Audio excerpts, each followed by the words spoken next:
Inside the Gamecocks, the show brought to you by Gamecock Traditions. Do your holiday shopping online at GamecockTraditions.com. You can do it in the Chief Sports app as well. Click on the Chief Holidays section of that, or you can always go see them in Lexington and the Village at Sand Hill. Hale McGranahan has had a busy morning. We'll get to all the signing day stuff here. It's been a good day for the Gamecocks. But Hale, first want to get your reaction to last night's 14 ranking in the CFP for Carolina football. I was not surprised they were left out. Last Tuesday, I thought there was a path for Carolina to get in if they beat Clemson. I thought the committee putting Clemson where they were ahead of Alabama and Ole Miss, I thought they were potentially setting that up for more ammo to move Carolina ahead of those two teams. And the way things played out over the weekend, I thought after the win that Carolina would get bumped ahead of those teams. When Miami lost to Syracuse, I thought clear indicator that Carolina was going to get bumped ahead of Miami. I was maybe, I don't want to say optimistic, but I thought there was a chance for whatever reason I cooked up in my head that maybe the committee would come to its senses and not put South Carolina behind SMU or Indiana. And of course, you get penalized more for a loss to a ranked team than you get credit for a win over a ranked team. Clemson moved up 5 spots after beating the Citadel 2 weeks ago. South Carolina moved up 3 after beating Wofford. So you would think that, hey, you know what?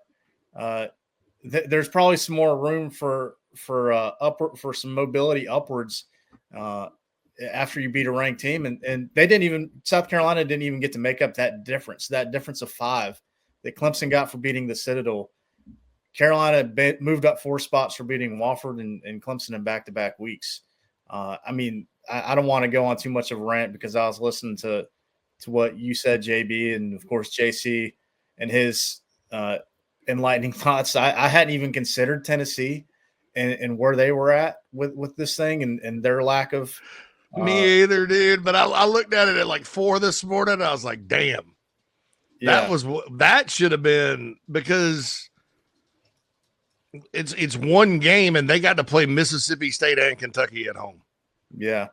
To me, and all that aside, regardless of where these teams are ranked and South Carolina being out right now, I just hope, first of all, that they can find out a way to move this thing from 12 to 16 teams. The moment they expanded from 4 and it wasn't 16, I was like, why are we even bothering to do this step? Like, what? There's still one more level to go up, and they're not there yet. Hopefully they'll get that figured out sooner than later. Yeah, I wish there was a way that we could get divisions back into conferences, whether it's 7, 8, 4. I don't care. They need to figure out a uniform way to have teams and leagues playing similar competition. Like, how do we know that Indiana is one of the best teams in the Big Ten? Because their schedule, aside from Ohio State and Michigan, their schedule in the league, that league is the bottom half of the Big Ten. So who's to say they're even one of the 5 or 6 best teams in the Big Ten, because they've only played 2 of the other top 8 or 9, whatever it is, and they got their asses beat and had their worst offensive performance of the season. So how do we know they're one of the best? Miami, because very similar. Sorry, JC, go ahead. Now, Ward Manuel said they beat Michigan, they beat Washington, they beat Michigan and Washington and Nebraska. They beat Nebraska. Boy, that guy got a great offensive coordinator at Nebraska, guys. Yeah, he might as well have said Northwestern, because that's valued the same as a loss to, I don't know, somebody like, Georgia in the eyes of the committee. A loss is a loss. So, I mean, Georgia Tech might be one of the best teams in the ACC, and they had to play a pretty tough conference schedule. I mean, Clemson, look at who Clemson's played in the ACC. Clemson's lost as many games to ranked teams as they've won games against teams with a winning record. Then compare that to who Georgia Tech had to play. I mean, it's just, there are all sorts of inconsistencies regardless of where the teams are ranked nationally, the committee is almost in an impossible situation to me to figure out who's the best in the country, because we don't even really know who's the best in the league. It's really not fair to anybody. Teams, people picking this stuff. Let me back something up that Hale's saying here real quick, JC, with a couple of numbers, because Hale's exactly right about that. And I looked at it this morning, and I looked at both Penn State and Indiana. And I'm not saying that Penn State's, I'm not saying they don't deserve to be in there, but here are the numbers. Penn State and Indiana both played Ohio State this year. They both lost to Ohio State this year. Penn State played one other team or two other teams with a winning record. That's it. In the league. One of them was Illinois, who ended up being 9-3. The other was Minnesota, who finished 7-5. Indiana, outside of Ohio State, played one team with a winning record in the Big Ten, and that was Michigan, who they barely beat. Who sucks. Okay, so to your point, you're making a great point. None of these things ever come up when they have these shows on Tuesday nights. None of this information is ever presented to the public where somebody can look at it and say, I wonder why these 4 Big Ten teams all have 10 and 11 wins. Well, maybe, just maybe, it's because they don't play anybody that's worth a damn. Maybe. I mean, no disrespect to Texas, who I like. Texas didn't play anybody either, outside of playing Georgia at home, and they got their rear ends kicked by the Bulldogs. They won in the big house, JB. That carries a lot of weight. Listen, they won against Big Blue. I mean, that's anyway, why they're ahead of Georgia. Yeah, I'm going to take you as a Twilight Zone for a minute. What I'm saying here, go ahead. But what I'm saying here is, I'm not saying that it should disqualify any of these programs.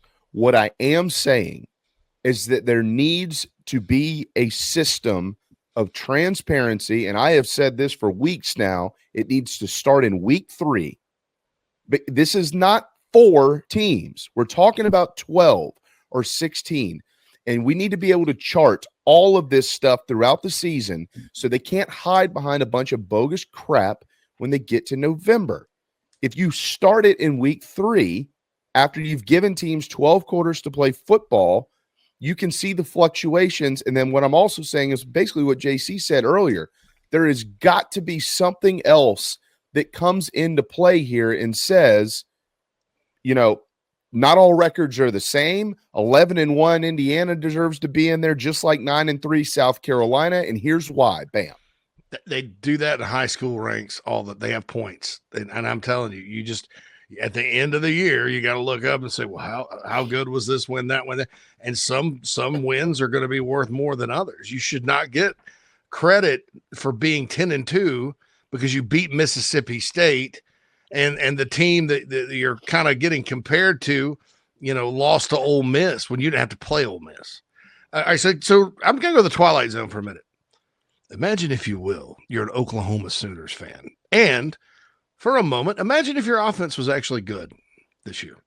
And it was good enough to beat Texas in your first, like they do frequently. So we know Texas had to play.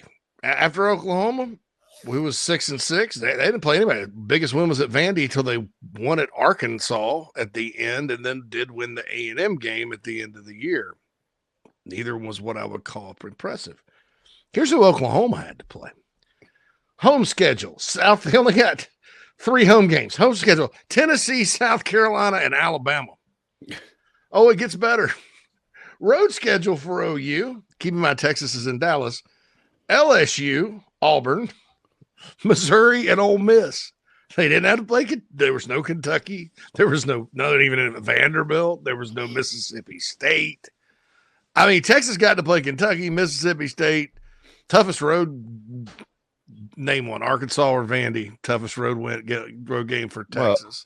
A&M. I mean, in the last A&M, yeah, at the end. So, but look, I went and kind of did the math. I was like, what if you gave, 1.5 points for home, and then there's no consideration for road wins either or road losses. It's ridiculous. I mean, it's like, everybody struggle. I mean, Ohio State losing at home to Michigan was bad.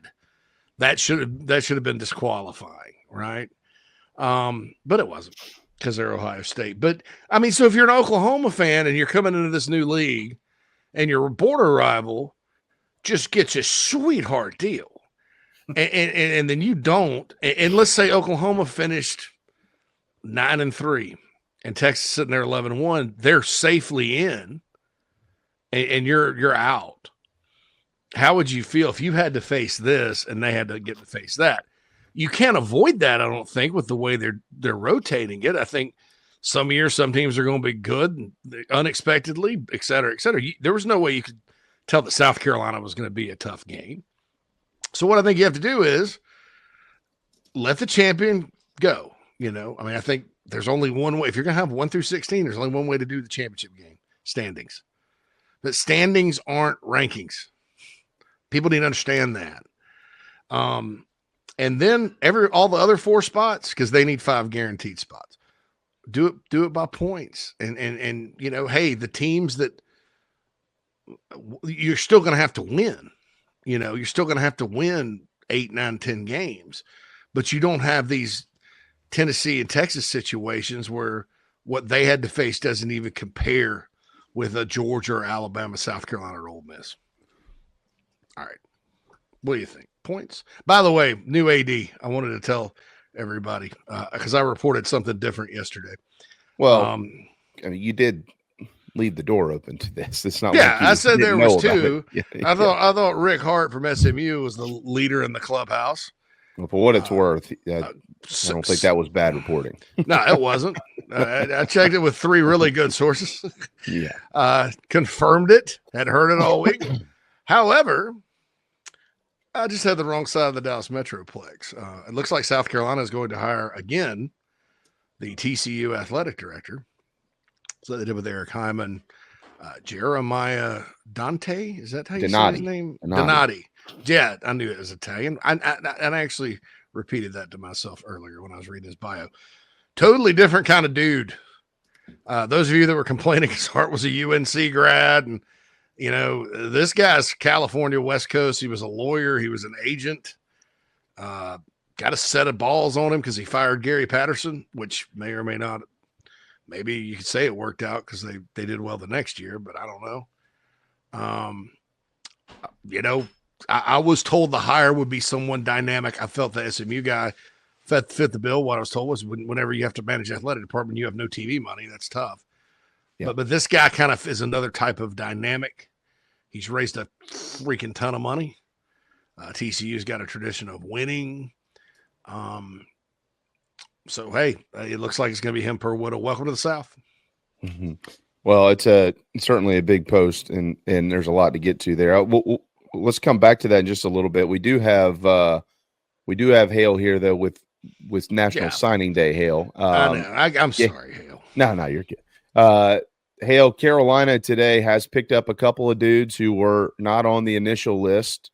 Zavion Hardy and Christian Ingram. Fill us in with those 2 guys and take us down the rest of it. I think everybody is signed except for Kendall Daniels, right?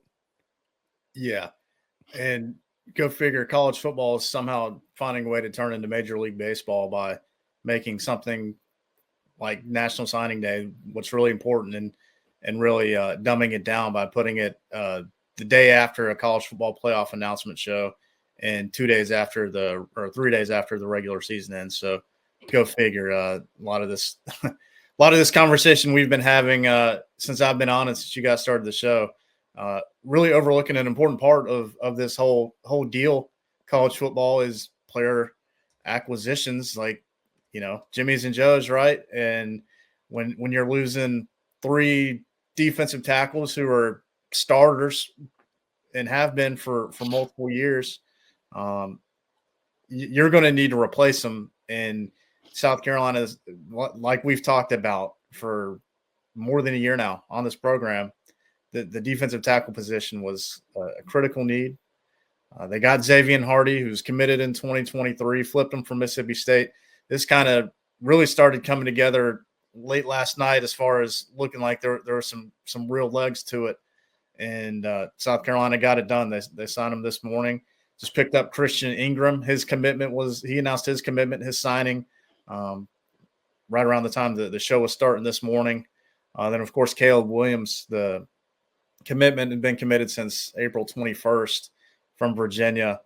Was a 4-star one time, got dropped down to a 3-star. Not 100% sure why that happened, but very productive, big guy. I mean, all these guys have some. These guys are huge.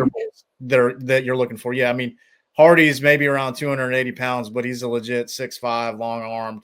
I would imagine he's not going to have much trouble putting on some more size and strength once he gets in this Luke Day weight room. Then Williams is already a big dude. Again, a little bit lean as far as what you're looking for at defensive tackle in the SEC, but not going to be an issue putting weight on that guy. Ingram, pretty much the same thing. Tall, long, and a little bit lean, but you know what? That's a frame that's going to carry some weight, and he's going to be a good-looking player in no time. I have no doubt about that. The question is how soon can these guys play? How soon will they be reliable defensive tackles? And that's always going to be a question mark when you're bringing in freshmen to play that position, to play anywhere along the defensive line. Not everybody's going to be Dylan Stewart. It took Alex Huntley a little while to get ready to play. Tonka Hemingway is way better now than he was as a freshman. He was pretty good as a freshman. And TJ Sanders has certainly developed over the years too. So it'll take some time with these guys, including Zavion Hardy. But the staff's not done. I certainly think there's going to be more from the portal. And they need the numbers. They need a lot of guys to come in and replace some really good football players at defensive tackle. Yeah, you're looking at Nick Barrett. I think did get the red shirt, Hale, and Monkel Goodwine will be back. And I thought Monkel, compared to kind of never playing at Alabama, I thought he played well at times. And Nick's done some good things since he's been here too. Those are going to be two older guys to kind of hang. I like Hardy. I'll remind everybody too, and Hale, see if you agree with me. Sometimes people conflate the portal with JUCO in two ways. They can't go too portal heavy because they kind of remember Jackie Sherrill at Mississippi State and falling apart, and Lou Holtz here, and some things. It's never good when you go too JUCO crazy unless you're Bill Snyder. And so they get worried about the portal. But the second part is, I think they also think, well, you're getting the same level guy out of JUCO that you would out of the transfer portal. In my experience and what I think, see if you agree, players coming from college programs, and even if it's the FCS or Group of 5 level, they have way more resources.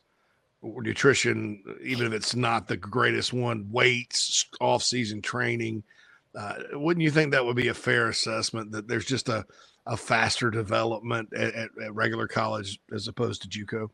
Definitely. Yeah. I remember like when Elijah Davis came in a couple years ago, from what I understand, his diet while he was at, I guess it was East Mississippi where Hardy's coming from, was mostly like chicken fingers. I mean, those guys aren't exactly putting in good calories and on good meal plans. Like that's just the way of the world and at the junior college level. And East Mississippi is probably at the top in terms of resources for their players. I mean, I'm sure everybody remembers like that was the first Last Chance U program on Netflix. Like, so if you're at East Mississippi, you ain't getting much better at the JUCO level as far as everything that's offered to a player.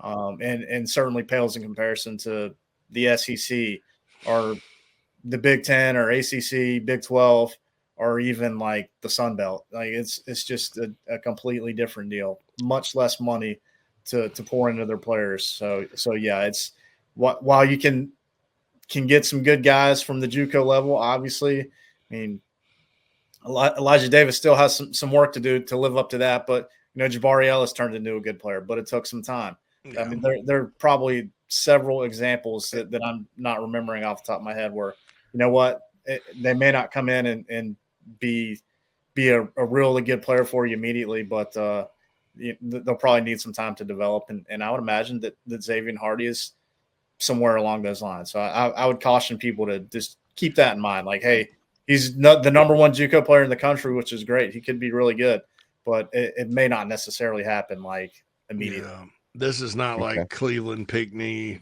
or Sean Smith from back in the day. Yeah, guys, that Last Chance U, man, I'll never forget that viral video where all of a sudden he's like arguing with the ref, and he's getting the F-bombs start flying, and then all of a sudden this big old boy puts up his dukes and like chases him out to midfield. Oh, hit me! I'm after forever. Come on! Hey, what about Kevin Wynn? Kevin Wynn's committing at 2:30 this afternoon. What's the latest with him? Yeah, not feeling great about where things stand with South Carolina. That's kind of the last I've heard. We'll see. Florida State has had him committed for, I guess it was since the summer. I can't remember exactly when he committed. Georgia's been involved. I think he's sticking with Florida State. Don't quote me on that. I think that was the last I kind of heard. But at this point, I don't believe it'll be South Carolina. JC, have you heard something different? Nah, we kind of got that. He was going to go to South Carolina. He told another major program that's where he was heading, and seemed good. But sometimes those last minute visits, I think Florida State hiring the D coordinator from Nebraska helped. When he was going to take back-to-back visits to Georgia and FSU, I kind of thought, So Christian Ingram went to Southern Cal, though. The Gamecocks still got him. But, yeah, that's unfortunate because that was one that they had. And had he gone ahead and shut it down, I believe they would have gotten him. But FSU's, they're sort of in a desperate situation. Florida's flipped half their class. They need to hold on to somebody. So I guess they had more money. I'm not sure. But, yeah, it looks like it's not a good one. Not a good one there. What about there is another signing period that will be coming in February, of course. We always forget about that. What is still out there for South Carolina that may not sign today or during this period that Carolina could reel in the class in a couple of months? Yeah, the big one is Donovan Murph, 4-star receiver from Irmo. He's announcing his decision on, I think it's January the 2nd, the Under Armour All-America game. Okay. This is when he's planning to do that. He obviously visited Carolina, I think 3 times this season, and was in Clemson for the Citadel game, then was there this past weekend for the Palmetto Bowl, which I hate to refer to that game as. So, yeah, I don't know if there's anyone else who's in that conversation. It's been a Carolina-Clemson thing for a little while now. I suppose others could try to jump into the mix. One thing to keep in mind there with him, or really any recruit who doesn't sign, guys can go out and take visits again later this month. I can't remember when it'll open back up and they can start going on college campuses again. I think it'll be next week. So Murph could take more visits, unofficial, official, you name it. He and everyone else who's not signed right now will be able to do that as well. So he's the main one. Jackson Rep is out there, the receiver from Christchurch. He originally intended to do something today, then pushed it back. Not 100% sure what that looks like for him, and specifically with South Carolina. But yeah, those are the main 2 right now. Keeping an eye on the running back position. Don't know if they'll sign someone from the high school level or just hold off to the portal. Obviously, they've had pretty good track record of success recruiting running backs from the portal here lately. So, yeah, those are the main ones as far as the high school level. Don't think they're going to add any more defensive tackles unless Kevin Wynn reverses course from what we were saying a second ago. And Jared Smith, of course, committed to Auburn. So, the defensive end will probably come from the portal. Saw Steve Miller, his name popped up in the chat, somebody asking about him. He's expected to sign with Southern Cal. That's been sort of the expectation with him for more than a week now, even before he took that official visit out there. So I think I've covered everybody that we've kind of been. How about the kid from Hammond, tight end Mike Tyler? Oh, yeah. I gotta get in the shower here when I'm done with y'all and go over to Hammond for his announcement. Yeah. That's good to know. Yeah. I've confirmed Hale McGranahan is going to shower today.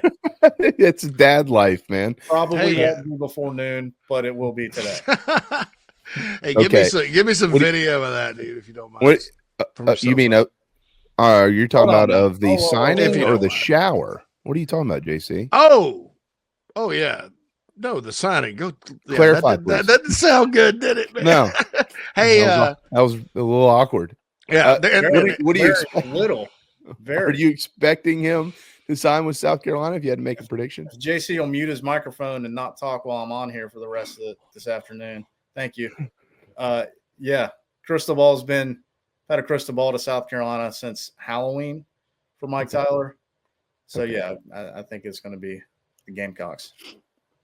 And my final question before JC sneaks in another shower request is ballpark. Hale, just a ballpark here. I know you can't nail it because things are loose, but if Tyler does come in when we go to bed tonight, where do you think South Carolina's class is in the recruiting rankings? And then, of course, Donovan Murph and maybe some others are down the road. How could they affect that? Yeah, so I've been looking at it a couple different times this morning, just periodically after guys have signed and whatnot. So right now they're at 21.